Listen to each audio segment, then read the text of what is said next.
y con tu espíritu.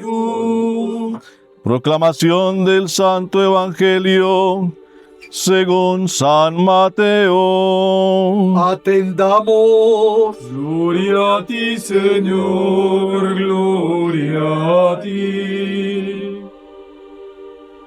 En aquel tiempo, al pasar, vio Jesús a un hombre llamado Mateo, sentado en el despacho de impuestos, y le dijo: «Sígueme». Él se levantó y lo siguió. Y sucedió que, estando él a la mesa en casa de Mateo, vinieron muchos publicanos y pecadores, y estaban a la mesa con Jesús y sus discípulos. Al verlo, los fariseos decían a los discípulos: «¿Por qué come su maestro con los publicanos y pecadores?». Mas él, al oírlo, dijo: «No necesitan médico los que están fuertes, sino los que están mal. Vayan pues a aprender qué significa aquello: de misericordia quiero, no sacrificio, porque no he venido a llamar a los justos, sino a pecadores al arrepentimiento». Gloria a ti, Señor, gloria a ti.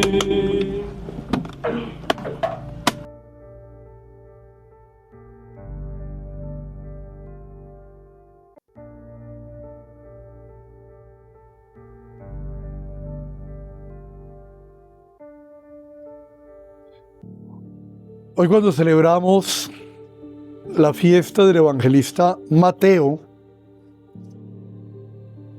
la Iglesia nos trae un mensaje muy especial, que es el de la vocación, el llamado. En primer lugar, para que aprendamos un poco de Mateo, es de los 27 libros que conforman el Nuevo Testamento, es el único libro que no se escribió en griego, se escribió en arameo, porque los destinatarios de ese evangelio eran judíos conversos, judíos que se convirtieron al cristianismo.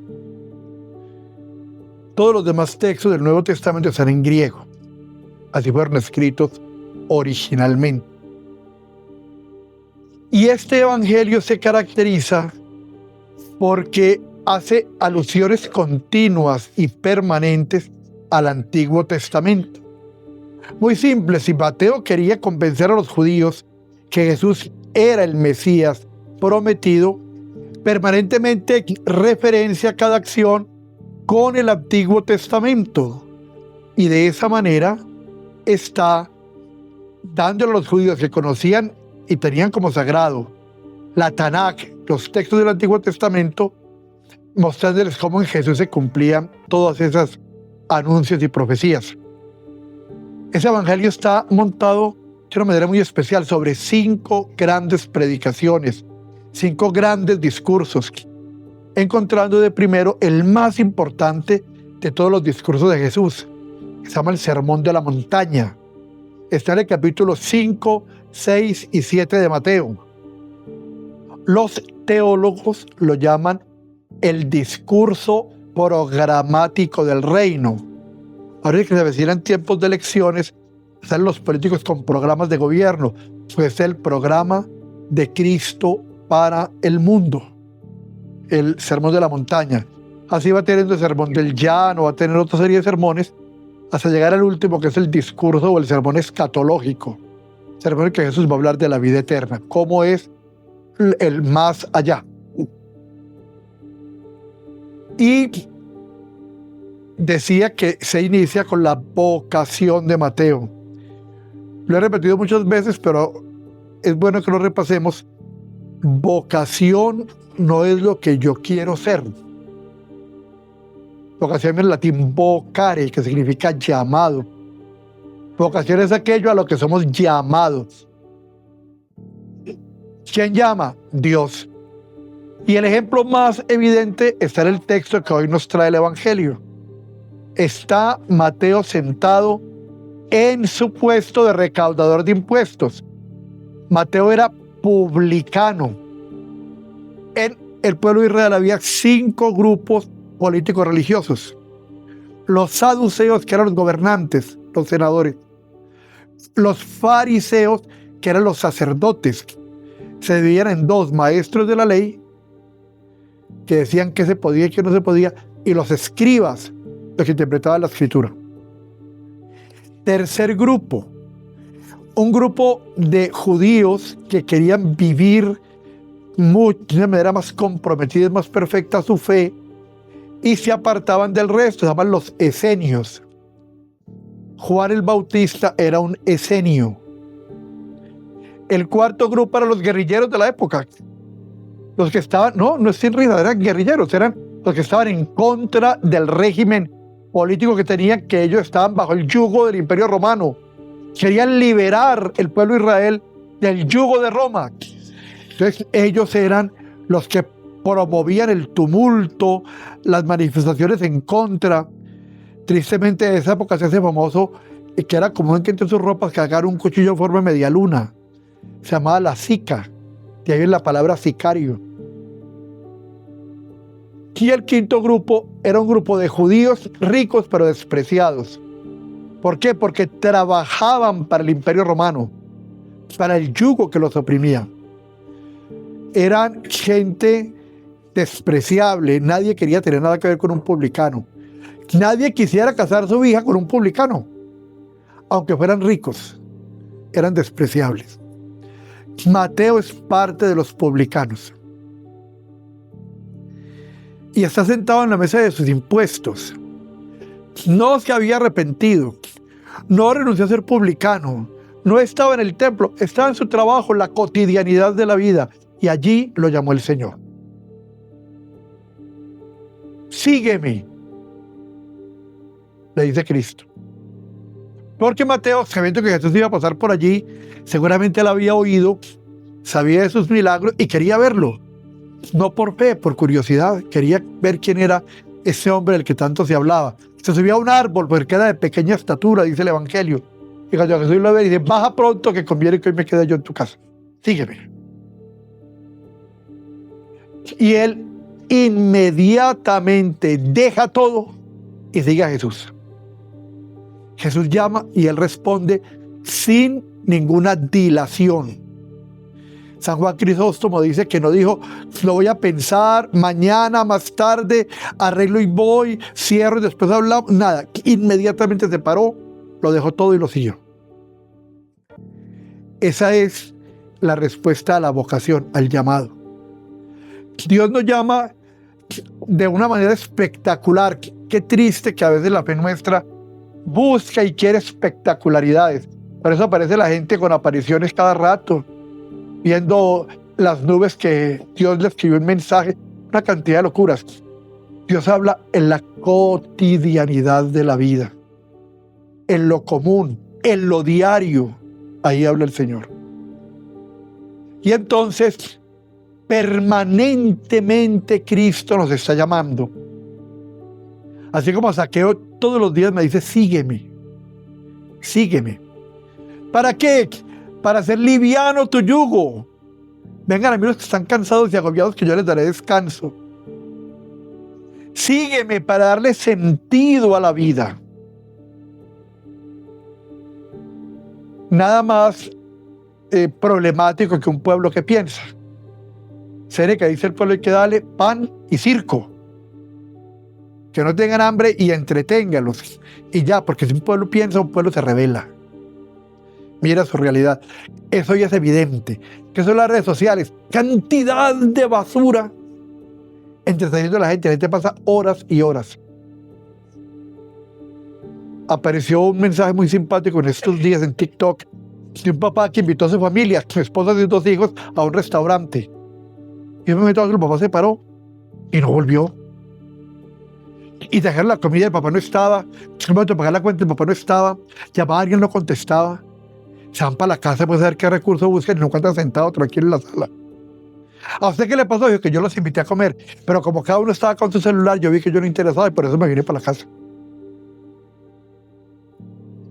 Oye, entonces eso entretiene y adormece el pueblo. La gente entonces está pensando en quién va a ganar el partido de hoy, o qué cantante, el show de no sé qué. Hay gente que vive su vida pensando que dentro de 15 días es puente. ¿Qué voy a hacer la semana entrante? Y el 24 no voy a ir a bailar. Vivimos la vida en torno a tonterías. Pero si usted revisa la vida de verdad, en serio, se da cuenta que a veces puede ser muy dura. Levantarme, trabajar, luchar, volver, para iniciar el mismo día la misma labor, simplemente a veces para sobrevivir. ¿Qué sentido tiene esto? Entonces, ¿qué sentido se lo damos a punta de bobadas? Pues Cristo es una invitación constante a darle un sentido verdadero, cierto, importante, trascendente a la existencia humana. Que su vida tenga un sentido, un significado. No simplemente almacenar cosas. Gente que trabaja, yo insisto porque a mí me angustió. Cuando yo vi en Estados Unidos la gente trabajando, 5 de la mañana estaban levantados, sus 4 y pico, para poder estar a las 7 de la mañana en su trabajo, hasta las 5 de la tarde, y comían algo de carrera para estar a las 6 en un part-times, hasta las 12 de la noche, llegar a la 1, acostarse para levantarse otra vez a las 5, para comprarse un televisor más grande, y nunca tenía tiempo de ver televisión. Para una cantidad de cosas para poder consumir y comprar chécheres, porque nos han dicho que si uno compra chécheres es feliz. Qué mentira. Que si usted tiene muchos seguidores en Facebook es muy feliz, y eso es mentira. Jesús da un verdadero sentido a la existencia. Jesús hace que el ser humano pueda proyectar su vida a aquello que lo realiza de verdad. Y esa es la realización del ser humano, en la verdad y en el bien. La verdad, porque la inteligencia tiene un solo objetivo: llegar a la verdad. Y solo Jesús ha dicho: yo soy la verdad. El bien, la búsqueda eterna del hombre. Cuando el ser humano empieza a pensar en los árboles de la filosofía, buscaba lo bello y lo bueno como valores fundamentales. Todo eso entonces es lo que Jesús ofrece cuando me dice: sígueme. Pero no es en el momento en que usted pasó y una nube se abrió y cayeron pétalos del cielo. No, cuando está sentado en el trabajo, cuando está angustiado, cuando no tiene con qué pagar la factura de mañana, cuando está pensando qué hacer, el Señor le dice: sígueme, para que tu vida tenga un significado. Jesús llama, pero sin condenar. Jesús no le dice al publicano: es que usted, mire, jovencito, que se ha manejado mal. Simplemente invita, sin condenas ni reclamos. Por eso no importa lo que hayamos hecho, las metidas de pata que hayamos tenido, los pecados que hayamos cometido. No hay ningún pecado nuestro que supere la misericordia de Dios. Ninguno. Porque donde abundó el pecado, sobreabundó la gracia. Y nos invita a participar, lo invitamos y viene a participar en nuestra vida. Se sienta a la mesa con nosotros. No discrimina a nadie. Cuando se sienta a la mesa con otros publicanos y con fariseos y con gente de mala calaña, de mala fama, pero fariseos no, con gente de mala fama, los fariseos le dicen a los apóstoles: oiga, ¿y su maestro qué hace comiendo con gente tampoco recomendable? Hay marihuaneros, hay gente de mala condición, diríamos en términos de hoy. Bueno, todo lo que a nosotros nos parezca despreciable. ¿Cómo es que su jefe anda con ellos? Y Jesús nos muestra que no necesitan de médicos los sanos, sino los enfermos. Y que la razón de ser no es venir a buscar a los santos. Si usted se cree santo, qué horrible, está muy equivocado, pero si se cree así, usted no es objeto del plan de Dios. Porque Él vino a buscar a los perdidos. Vino a buscar a los que no creen, a los incrédulos, a los perdidos, a los desagradecidos, a los mentirosos, a los asesinos, a los abortistas, a los herejes, a los blasfemos. a los que viven de generaciones de vicios, al vicioso, al negro, al adicto, al que vive una vida excesiva de sexo, a los homosexuales, a todos los que tenemos dificultades, vino a buscarnos, por nosotros los pecadores vino. Y esa mesa no es una mesa de impurezas, porque el solo hecho de estar con Jesús purifica. El resto es fanatismo y mentira. Yo nunca dejaré de contar, en una comunidad hace muchos años, en la vía Armenia, había una viejita que hizo como una capilla, enseguida de Hogares Claret, una monjita de Isqueinés, autonombrada monja. Y yo iba y empezamos a celebrar allá en esa capilla. Y la gente santa, las señoras santas, me dijeron, apareció una muchacha un día, se confesó, comulgó y siguiendo todos los días. Y la santa de la comunidad me dijo, ay, padre, venga. Ponga cuidado, ¿usted sabe quién es amor que está viniendo a la iglesia? Y dijeron lo habido y lo por haber de ella. La santa le están impidiendo la conversión a esa mujer. Y esas eran las santas. Entonces, ¿cuántas veces nosotros, el diablo haciendo hostias? ¿Qué estará? ¿Detrás de qué estará? ¿Por qué? Y nosotros con nuestros comentarios maledicentes, dañinos, impedimos que alguien se convierta y vuelva al Señor. Jesús vino por esos, por los pervertidos, por los mal vistos, por los arrogantes, por los corruptos. Por ellos vino Cristo a salvarnos. Entonces la iglesia no es un club social de santos, es una clínica de pecadores. Por eso Jesús se presenta como médico. No necesitan de médico los sanos y los enfermos, se presenta como médico, porque la iglesia es una clínica de todos los que necesitamos la ayuda del Señor. Yo ahorita les voy a decir a ustedes, hermanos, perdónenme, pero soy pecador, pero eso no es el rito, es de verdad. Si usted pierde la fe en mí, está fregado. Yo trato de caminar en el Señor, pero nadie quita que mañana meta la pata horriblemente, o me retire, o haga cualquier cosa. La fe es en el Señor, porque yo igualito con ustedes estoy caminando para llegar a la casa del Padre. No, yo dejé de creer en la iglesia porque me dice que el Padre fulano, ¿qué importa? Es un ser humano como usted. Si el Padre fulano falló, ore por él, así como él muchas veces oró por usted. Y cuando más caído esté, cuando más hay que quererlo, y más hay que orar por él. Por eso yo no me estoy predicando a mí, yo predico a Cristo. Y la verdad que yo predico siempre me superará. Siempre es más grande, la verdad que yo les digo, a lo que yo soy, infinitamente más grande. Yo les hablo el mensaje de Dios, y yo obviamente soy lejísimos de poder compararme con ese mensaje.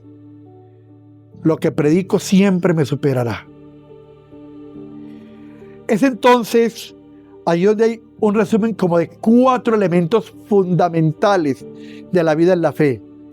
El primero, la vocación.